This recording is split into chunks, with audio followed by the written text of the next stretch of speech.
ఈరోజు రైతుల ఆత్మహత్యలు, వీళ్ళు అధికారంలోకి వచ్చిన తర్వాత ఈరోజు 174 మంది రైతు ఆత్మహత్యలు చేసుకున్నారు. వాళ్ళ వివరాలతో సహా, ఏ ఊరు, వాళ్ళ ఫోన్ నంబరు మీకు మీడియా కూడా ఇస్తాం, వారి పేరు, ఫోన్ నంబరు, వారి విలేజ్ పేరు కూడా పెట్టాం. ఇందులో 174 మంది మీ 100 రోజుల పాలనలో 174 మంది రైతులు ఈరోజు ఈ రాష్ట్రంలో ఆత్మహత్యలు చేసుకున్నారు. అంతేకాదు ఆటో డ్రైవర్లు, ఈ రాష్ట్రంలో మీ పాలనలో 38 మంది ఆటో డ్రైవర్లు ఈరోజు ఈ రాష్ట్రంలో ఆత్మహత్యలు చేసుకున్న పరిస్థితి. చేనేత కార్మికులు, ఇలా చేనేత కార్మికులు పని లేక పూట గడవక సిరిసిల్లలో నేతన్న బలవన్ మరణం. అంటే రైతు ఆత్మహత్యలు స్టార్ట్ అయినాయి, చేనేత కార్మికుల ఆత్మహత్యలు స్టార్ట్ అయినాయి, మా ఆటో డ్రైవర్లు ఆత్మహత్యలు చేసుకుంటున్నారు.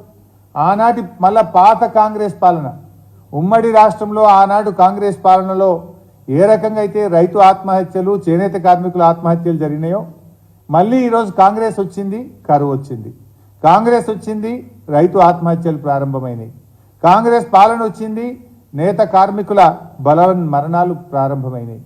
ఇదా మీ పాలన? ఇలా ఈ కాంగ్రెస్ పార్టీని నమ్ముకున్నందుకు ఇటు రైతుల కుటుంబాలు, అటు చేనేత కార్మికుల కుటుంబాలు, అటు ఆటో కార్మికుల కుటుంబాలు ఇలా రోడ్డు మీద పడ్డాయి. ఇది 100 రోజుల్లో కాంగ్రెస్ పాలన సాధించుకున్న అప్రతిష్ట. ఇది ఈ ఆత్మహత్యలకు కాంగ్రెస్ పార్టీయే ఇలా బాధ్యత వహించాల్సి ఉంటుంది. ఇది మీ ఫెయిల్యూర్.